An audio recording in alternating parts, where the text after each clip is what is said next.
ఇంగ్లాండ్తో జరిగిన మొదటి టెస్ట్ మ్యాచ్లో భారత్ జట్టు మొదట అద్భుతంగా ఆడినప్పటికీ చివరికొచ్చేసరికి చతికిలపడింది. ఓటమిని కొని తెచ్చుకుంది. ఈ విజయంతో ఇంగ్లాండ్ జట్టు 5 టెస్టుల సిరీస్లో 1-0 ఆధిక్యతలోకి దూసుకుపోయింది.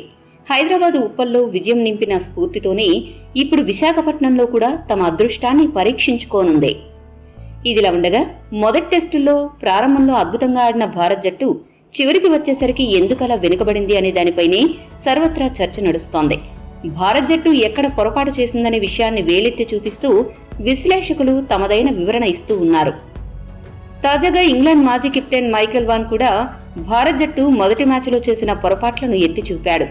ఇదే క్రమంలో రోహిత్ శర్మ చేసిన తప్పిదాలను కూడా వేలెత్తి చూపాడు.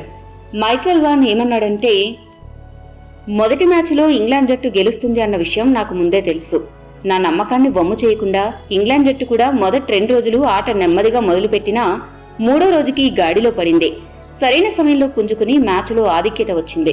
ఇక రోహిత్ శర్మ కెప్టెన్సీ గురించి ఎంత తక్కువగా మాట్లాడితే అంత మంచిది.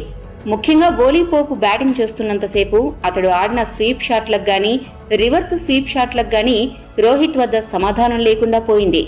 అప్పటికైనా ఫీల్డింగ్లో అతడు జాగ్రత్త పడి ఉంటే పరిస్థితి మరోలా ఉండేది.